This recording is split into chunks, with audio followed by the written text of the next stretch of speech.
You don't have to be great to start, to dare to create your dreams.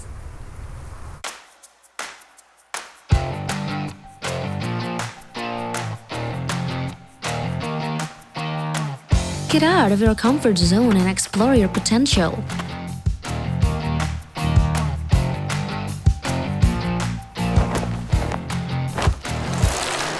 When you connect with people, it strengthens you. When you choose to be Unisa, you become more than before, and that's your power.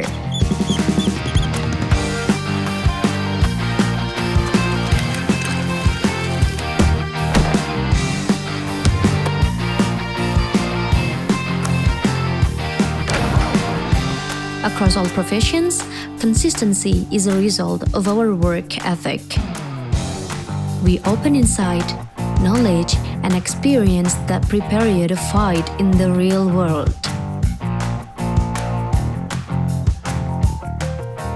Here, we turn expectations into opportunities to achieve a goal. For more than 3 decades, we are here to realize your dreams that follow era development. Our consistency in education provides a new way for you to view life. Realizing your plans with us is our way of predicting the future and creating it for you. The future belongs to those who prepare it today. The future gives rewards to those who move on. We believe that the keys to success are professionalism, high-quality standards, and the implementation of the values in the Quran as a guide that can realize educational goals that have worldly and hereafter values. Be Unisa. Assalamualaikum warahmatullahi wabarakatuh. Waalaikumsalam warahmatullahi wabarakatuh. Bagaimana kabarnya Bu Islam, Bu Lulu? Alhamdulillah. Alhamdulillah, di tengah kesibukan kita masih ketemu di acara Talkshow Ramadan Universitas Aisyah Yogyakarta. Perdana ya Pak ya? Ya, Perdana ini. ini merupakan pertemuan perdana terkait dengan Talkshow Ramadan. Harapannya ini menjadi diskusi rutin terkait dengan beberapa tema ke depannya begitu. Hari ini tema menarik tentunya, kita akan berbicara terkait dengan Qaryah Thayyibah.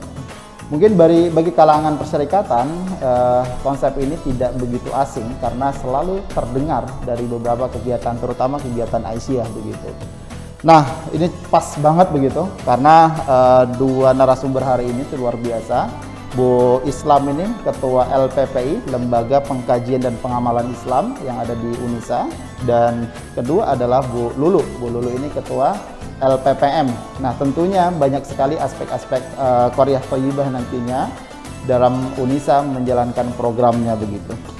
Baik, saya akan coba ke Bu Islam dulu. Ibu, sebetulnya apa sih sebetulnya Qaryah Thayyibah ini? Mungkin bisa dijelaskan kepada pemirsa dengan yang lebih mudah dipahami begitu. Silakan Ibu. Terima kasih Pak Panji. Qaryah Thayyibah sebenarnya. Qaryah Thayyibah sendiri itu terdiri dari 2 kata. Dalam bahasa Arab memang Qaryah Thayyib. Qaryah itu apa? Qaryah itu adalah desa. Sedangkan Thayyib itu adalah baik. Qaryah Thayyibah, desa yang baik. Jadi diharapkan kita dapat mewujudkan desa yang baik. Ketika nanti desa yang baik itu berkumpul, desa 1, 2, 3, 4 berkumpul Qaryah Thayyib, Qaryah Thayyibah banyak, nanti akan mewujudkan Baldatun Thayyibatun Warabun Ghafur. Nah, Baldatun Thayyibatun Warabun Ghafur itu sendiri sudah termasuk dalam Al-Quran surat As-Saba ayat 15 yang berbunyi laqad kana li saba'in fi maskanihim ayah jannatani an yaminihi wa shimali kulu mir rizqi rabbakum washkuru lah. Baldatun Thayyibatun Warabun Ghafur. Jadi akarnya seperti itu Pak. Oke, menarik. Ada kata kunci berarti Qaryah Thayyibah ini kan sebetulnya melekat kepada satu tempat begitu. Ya. Sehingga satu tempat ini dimaksud nanti akan menular ke tempat yang lain sehingga itu menjadi sebuah konsep Baldatun Thayyibatun Warabun Ghafur. Luar biasa sebetulnya begitu. Berarti selama ini kan menjadi salah satu ciri khas gerakan dakwah jamaahnya Aisyah begitu. Benar. Berarti Aisyah sudah berada di setiap desa berarti sekarang ya? itu malah menjadi ini programnya Aisyah dan Muhammadiyah, Pak. Jadi Qaryah Thayyibah itu menjadi programnya Majelis Tabligh baik Muhammadiyah dan Aisyah untuk menggerakkan cabang dan ranting untuk mewujudkan Qaryah Thayyibah itu, Pak. Oke, berarti bisa disimpulkan bahwa Muhammadiyah dan Aisyah berada di semua desa karena ranting itu adalah basisnya desa ya. Kalau kecamatan itu namanya cabang begitu. Nah, Bu Lulu mungkin punya perspektif lain terkait dengan ini karena tupoksi dari Bu Lulu salah satunya adalah bicara terkait dengan penelitian dan pengabdian begitu. Nah, mungkin pengabdian salah satunya adalah kita sering kayaknya kegiatan pengabdian itu untuk bergandengan dengan Aisyah yang ada di ranting begitu. Bagaimana selama ini Bu Lulu? Ya, makasih Pak Andi, Bu Islam. Jadi kalau tadi Bu Islam sudah bicara bahwa Qaryah Thayyibah itu mewujudkan desa yang orang-orangnya melaksanakan Islam secara kafah gitu ya, kemudian hablum minallahnya, hablum minannasnya bagus. Nah, kalau di LPPM berusaha semua kegiatan-kegiatan baik di bidang catur dharma kita ya Pak Andi, betul. Penelitian, pengabdian, terutama KKN, mahasiswa gitu, kemudian catur dharma keempat juga memang harus masuk ke desa-desa ya Bu Islam ya. Jadi memang kita terutama di tahun ini kita buka beberapa skema-skema penelitian dan KKN yang arahnya masuk ke tadi pemberdayaan ranting dan cabang persyarikatan, termasuk nanti ada ortomnya, ada amal usahanya gitu Pak Fandi. Nah, yang sedang kita laksanakan ini mahasiswa sedang kita terjunkan untuk Mubalik Hijrah ya Bu Islam ya. Kebetulan Mubalik Hijrah ini juga kita terjunkan ke desa-desa. Jadi sekarang desa-desa untuk mewujudkan desa-desa Qaryah Thayyibah itu enggak, dulu mungkin kalau Pak Fandi masih ya Pak Fandi, kalau pas KKN disuruh bikin jalan atau bikin dimintain semen ya Pak Fandi. Ada dimintain apa ya, bentuk fisiknya. Nah, kalau sekarang mungkin lebih mengarah ke sana tadi, baik dari sisi agamanya maupun dari sisi pemberdayaan yang lain. Betul. Jadi lebih ke bagaimana memberdayakan desa itu sehingga desa itu menjadi desa yang Qaryah Thayyibah dari bukan dari sisi fisiknya. Kalau beberapa tahun yang lalu hampir semua KKN pasti kalau ada anak KKN ditunggu bakal ada WC baru, bakal ada jalan baru. Kalau ada pengabdian yang ditanya mau ngasih apa gitu langsung ya Pak Fandi ya. Kalau sekarang enggak ya Bu Islam ya. Nah, ini Bu Islam juga salah satu yang terlibat di KKN Mubalik Hijrah kita yang kita terjunkan tanggal 30 kemarin ini Pak Fandi baru. Mungkin itu sedikit sih beberapa kegiatan yang arahnya ke sana. Menarik sebetulnya apa yang disampaikan oleh Bu Lulu tadi. Ada catur dharma, mungkin di perguruan tinggi secara umum kita mengenal terkait dengan tridharma. Iya, kalau kita ada catur dharma, penelitian dan pengabdian gitu. Nah, sedangkan catur dharma yang satu lagi adalah terkait dengan bagaimana kegiatan persyarikatan begitu. Apakah secara prakteknya nanti antara tiga ini berjalan sendiri tanpa menyentuh persyarikatan sehingga dharma yang keempat ini yang fokus ke persyarikatan, atau itu programnya kolaborasi itu Ibu? Jadi memang kita untuk langsung memotong gitu ya bahwa pengabdian semua harus dilakukan kerjasama dengan ranting dan cabang itu belum bisa 100%, tapi kita arahkan ke sana ya Pak Fandi, terutama di tahun ini bahwa semua kegiatan pengabdian harus memberdayakan cabang dan ranting. Dimulai dari sana untuk nanti menuju Qaryah Thayyibah yang disampaikan Bu Islam gitu ya Bu ya. Jadi memang himbauan itu sudah, kemudian di ketentuan-ketentuan di LPPM sudah dituliskan juga bahwa harus diprioritaskan untuk ke sana gitu. Walaupun nanti bertahap Pak Fandi, bertahap ke depan kita harapannya langsung mengarah ke ranting dan cabang ya Bu Islam ya. Menarik itu. Artinya secara konsep kita sudah menyiapkan itu semua, tapi bukan lantas hanya untuk persyarikatan, tapi juga untuk umum. Itu bagian dari kemaslahatan umat begitu. Bu Islam, secara ini kan program nih, menawarkan program dari Bu Lulu itu LPPM mencoba untuk memberikan mengarahkan kepada kelompok-kelompok dosen dan juga melibatkan mahasiswa dalam kegiatan mendorong aspek dari Qaryah Thayyibah itu. Tentu secara personal semua sivitas akademika, terutama mungkin dosen dan tendik, bahkan juga mahasiswa kita dorong untuk aktif mestinya ya ke persyarikatan gitu. Itu selama ini bagaimana Bu untuk kita mendorong dosen dan karyawan itu untuk aktif di persyarikatan begitu? Iya, sebagaimana tadi yang diutarakan oleh Bu Lulu ya, jadi ada catur dharma. Catur dharma itu kalau untuk mahasiswa ya tadi ada Mubalik Hijrah kerjasama antara LPPI dengan LPPM gitu ya. Tapi kalau untuk dosen ya Catur Dharma ini baik penelitian, pengabdian masyarakat dan juga aktif di persyarikatan. Nah, aktif di persyarikatan itu menjadi kewajiban. Dan nanti menjadi tolak ukur kinerja. Jadi menjadi penilaian kinerja di UNISA bahwa sudah termasuk menjadi pegawai yang betul-betul sudah menerapkan Catur Dharma ketika sudah aktif di persyarikatan gitu. Oke, berarti semua Civitas Akademika sebetulnya termasuk alumni ini, Bu. Bahkan kita akan melakukan tracer itu melihat alumni itu punya partisipasi nggak di perserikatan begitu. Lalu partisipasi sebatas apa? Apakah sebatas anggota atau sebatas mengikuti partisipan atau memang menjadi pengurus aktif begitu. Nah, ini juga bagian dari kampus mendorong bukan hanya yang aktif tapi alumni juga kita dorong untuk berpartisipasi untuk ini mendorong terwujudnya Tayyibatan Warahmatullahi tadi itu. Saya menambahkan dikit, Pak. Jadi tadi bagus sekali ya Bu Lulu tadi menambahkan bahwa yang namanya KKN itu kan identik dengan pembangunan. Nah, kalau ini juga sama. Jadi baik dari yang sudah lulus ataupun yang di Civitas Akademika, ketika nanti sudah lulus menjadi alumni, itu betul-betul bisa mengabdikan ilmunya di masyarakat dan bisa mewujudkan Qoryah Thayyibah itu. Jadi pembangunan manusia, bukan pembangunan fisik aja gitu ya. Karena kita juga di negara kita juga sudah ada bagaimana mewujudkan good governance ya. Nah, itu juga sudah termasuk good governance itu ya Qoryah Thayyibah ini.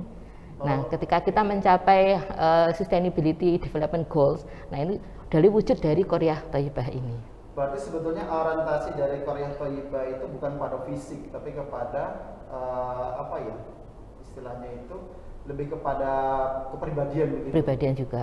Nah, misalnya contoh alumni kita seorang bidan, kalau dia hanya dari kantor ya rumah sakit pulang ke rumah, tapi dia tidak mengabdikan ilmunya di masyarakat, nanti ilmunya hanya sebatas itu.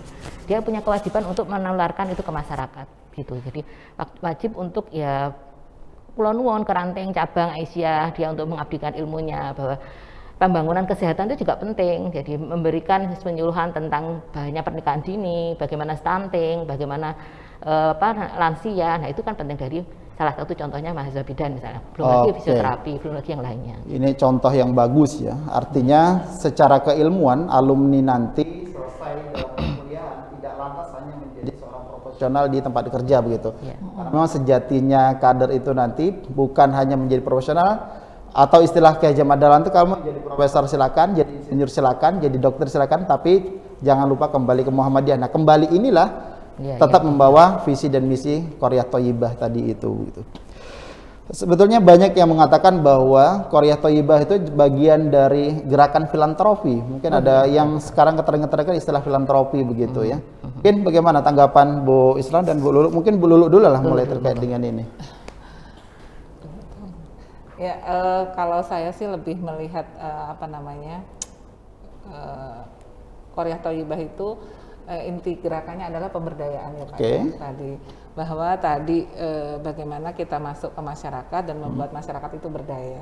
Kalau di Aisyah sendiri sepertinya kita mulai dari pembentukan keluarga-keluarga sakinah ya Bu Islam ya. Jadi Aisyah sendiri sudah berkecimpung di sana membangun keluarga-keluarga sakinah, karena kalau kita bicara belum sampai ke Baldatun Thayyibatun Ghafur tadi, tapi kita mulai dari keluarga-keluarganya dulu gitu, yang nanti juga fokusnya utamanya ke perempuan ya Pak, gerakan perempuan kita ya Bu Islam ya, bahwa perempuan-perempuan itu berdaya, perempuan-perempuan itu bisa maju gitu ya. Nah, dimulai dari pemberdayaan perempuan, pemberdayaan keluarga, menghasilkan desa-desa yang akhirnya Qoryah Thayyibah karena setiap keluarganya berdaya tadi.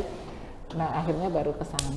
Mungkin gitu ya Bu Islam ya. Berarti memang gerakan ini kan bukan hanya dalam aspek membangun keluarga, tapi juga memberikan dampak terhadap lingkungan begitu. Nah, makanya selalu diidentikan dengan gerakan filantropi, karena salah satu mungkin nanti Bu Islam bisa menjelaskan juga, kalau nggak salah satu gerakannya itu adalah terkait dengan bagaimana gerakan ekonomi jamaah begitu. Jadi gerakan dakwah jamaah itu bukan hanya mengadakan pengajian, bukan hanya mengadakan safari-safari begitu, tapi ada gerakan ekonomi mungkin itu. Juga ya Pak. Ya, saya ingat gerakan jamaah ya Pak Fandi ya. Dari sejak saya dulu di SMA ya, waktu masih ma'alimat itu sudah digembleng dengan GDJD itu gerakan jamaah dakwah jamaah itu ya. Dari mu'alimat ternyata ya. Itu sudah digembleng kami Pak untuk GDJD. Sampai sekarang tuh masih ingat, kita punya program itu GDJD. Nah, GDJD itu juga ini menjadi program apa Mam? GDJD. Gerakan jamaah dakwah. Oh, gerakan jamaah dakwah. Ya, itu. Nah, itu menjadi program yang sejak awal itu digalakkan untuk diterapkan di semua ortom dan juga ranting dan cabang. Nah, tadi filantropi itu ya seperti mungkin kakak tingkat kita ya Pak Kang Hilman Latif ya, itu kan dia pelopor ya untuk gerakan filantropi ya di sini. Nah, di Aisyah dan Muhammadiyah itu sendiri sebenarnya sudah merupakan gerakan filantropi. Secara personal mereka tuh berorganisasi itu adalah kepuasan batin. Prinsip mereka adalah prinsip kita ya itu hidupilah Muhammadiyah dan jangan mencari hidup di Madinah. Itu yang menjadi prinsip ya. Kemudian akhirnya semuanya itu berkorban untuk mari misalnya bangun masjid gitu ya. Itu rela gitu ya untuk patungan, gerakan voluntarismenya itu tinggi. Misalnya ini kondisi Covid ini juga banyak yang mau menyumbang ambulan kemarin yang diciptakan itu. Yang mau menyumbang ambulan itu sampai misalnya ini kan kalau guru kan ada sergu gitu ya, itu mereka patungan gitu ya. Wah ternyata saya sudah penuh, sampai mau patungan untuk menyumbangkan ambulan saja sampai rebutan gitu ya untuk menyumbang. Itu adalah jiwa untuk berdonasi, membangun masjid, membangun sekolah, membangun panti asuhan. Itu sejak dulu adalah kenapa kok Muhammadiyah banyak yang bertanya juga kok ke saya. Kenapa kok Muhammadiyah kalau mau membangun amal usaha kok cepat gitu ya, misalnya seperti Unisa ini. Kayaknya baru kemarin ya, sekarang sudah punya gedung-gedung. Kenapa kok bisa cepat? Ya karena itu kita kuncinya itu hidupilah Muhammadiyah itu. Gitu. Karena dari apa yang disampaikan Bu Islam saya jadi teringat terkait dengan teologi Al-Maun begitu ya, surah Al-Maun terkait dengan bagaimana seorang dianggap sebagai pendusta agama begitu. Dalam konteks kita tidak bisa menjalankan fungsi-fungsi sebagai manusia. Betul. Nah, salah satunya mungkin memberikan pertolongan terhadap sesama begitu Bu Islam ya. Iya, betul. Oke, terkait dengan filantropi ini tentunya Muhammadiyah dan Aisyah tentunya dalam menjalankan fungsinya tetap mengedepankan dari fungsi keluarga itu, tapi pada saat keluar dari zona keluarga dia tidak lantas melupakan fungsi-fungsi kewajiban yang ada di keluarga begitu. Artinya pada saat berorganisasi membangun umat, membangun ekonomi umat, tapi tidak juga meninggalkan keluarga. Tapi biasanya kecenderungan orang melihat, wah ini misalkan Bu Islam nih aktif di PPA, aktif di ICMI, aktif di mana-mana begitu. Ini nanti kesannya meninggalkan keluarga atau bagaimana sih? Ya tidak kesan seperti itu Pak Pandi dulu. Ya kita sudah bersepakat dalam sebuah keluarga dengan suami itu karena kita sudah keluarga sakinah tadi dulu. Yang ini adanya setara. Jadi kita adanya ya kesepakatan dengan suami kalau ya gantian misalnya suami yang aktif ya saya misalnya yang jaga rumah. Jadi selalu ada komunikasi itu aja. Jadi misalnya bagi kami sendiri yang kerja domestik itu tidak melulu perempuan. Kerja pabrik juga tidak melulu laki-laki, bahwa pabrik dan domestik bisa dibedakan gitu. Dan juga pesan Kak Adalan masih ingat juga kepada Siti Walidah ya istrinya. Jangan sampai urusan dapur itu mengganggu atau menghambat urusan kamu bermasyarakat. Oke. Pesan itu. Jadi itu mempersilahkan bahwa perempuan-perempuan itu untuk aktif di luar, untuk bermasyarakat, bisa berguna bagi masyarakat, bukan untuk hanya keluarga saja. Jadi bisa selain keluarga ya juga masyarakat. Ketika sudah keluarga sakinah, maka Korea Thayyibah. Korea Thayyibah maka menjadi Baldatun Thayyibah. Oke, menariknya adalah statement itu aktivitas di luar aktivitas di rumah jangan sampai mengganggu aktivitas di luar. Mungkin sebagian orang lebih memilih aktivitas di luar jangan sampai mengganggu aktivitas di rumah gitu.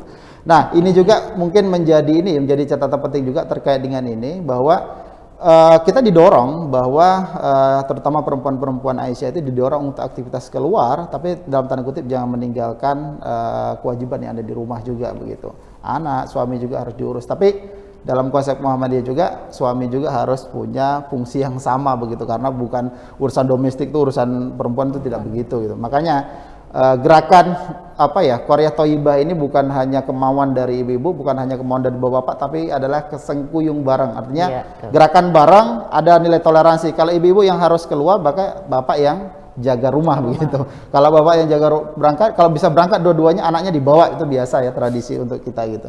Kalau Bu Lulu sendiri gimana Bu dengan kesibukan-kesibukan kayak gini? Nah, itu mengganggu makanya apa ya, kalau kita bilang penting punya visi yang sama di awal, Pak. Kalau visinya udah sama, maka kita bisa melaksanakan misi-misi itu karena visinya sama ya, arah tujuannya ya Bu Islam ya. Tadi sama dengan Bu Islam, ada pembagian tugas, tujuannya sama gitu, jadi semuanya lebih mudah. Jadi kalau visinya berbeda itu jadi jalurnya beda, Pak. Tapi kalau visinya sama. Menarik ini ya. Mungkin di akhir sesi ini saya coba untuk kita memang harus ada semacam keroyokan, kerja sinergi begitu. Sinerginya itu bisa dari dari keluarga terkecil, dari lingkup masyarakat, dan juga harus ada organisasi. Nah, kalau saya analogikan, kalau di kita kan aktif di Unisa begitu ya. Kita punya aktivitas di rumah, kita punya aktivitas di kampus di Unisa, dan kita punya aktivitas di luar yang didorong untuk aktif di perserikatan begitu.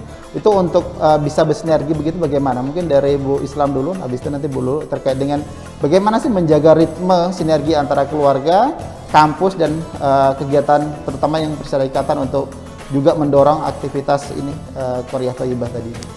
Ya, yang jelas komunikasi dan jadwal itu harus ada itu. Jadi saya sendiri punya jadwal, misalnya kalau ya Sabtu Minggu itu harus ada jadwal untuk masyarakat dan keluarga gitu ya. Nah, kalau yang misalnya Senin sampai Jumat ya totalitas untuk di kampus gitu ya. Mungkin kalau sore sampai malam bisa lah untuk bermasyarakat. Memang harus ada jam-jam tertentu dan itu harus dikomunikasikan dengan baik. Kalau Bu Lulu bagaimana? Ya tadi Pak, karena semua bermula dari keluarga dulu ya Pak, maka kita tadi pembagian waktu, pembagian tugas, kemudian visi yang sama dalam satu keluarga. Jadi keluarga kita udah menerima, visinya udah sama, sehingga aktivitas-aktivitas di luar saya rasa bisa dikomunikasikan ya, dan bisa kita selesaikan karena kita tadi punya komunikasi, punya visi yang sama. Jadi harapannya kalau udah keluarga sakinah tadi yang Pak tadi sebut siap. Ke arah Qaryah Thayyibah dan lanjut ke. Itu statement yang paling menarik menurut saya, karena memang apa yang sudah disampaikan di awal diramu gitu, karena memang tidak bisa kalau kita hanya mendorong Qaryah Thayyibah itu di dataran permukaan saja. Misalkan kita aktif banget di masyarakat tapi melupakan keluarga, melupakan pekerjaan, lalu nanti hal-hal itu akan menjadi ketimpangan begitu. Nah, harapannya Qaryah Thayyibah itu kita secara personal, walaupun sudah berkeluarga atau belum, itu memang harus dibangun. Kita harus selesai, kita harus mandiri secara individu dan juga menyiapkan keluarga itu, lalu kita beraktivitas di masyarakat dan tentunya aktivitas yang sosial dan juga aktivitas yang sifatnya produktif begitu. Baik, untuk sesi kali ini Qaryah Thayyibah saya kira cukup untuk pemaparan dari Bu Lulu dan Bu Islam terkait dengan ini. Saya pikir tinggal langkah selanjutnya bagaimana sivitas akademika dari kalangan dosen, tendik, mahasiswa, dan juga alumni untuk bekerja bareng, bersinergi bareng untuk mewujudkan Qaryah Thayyibah. Saya kira itu, terima kasih. Assalamualaikum warahmatullahi wabarakatuh. Waalaikumsalam warahmatullahi wabarakatuh.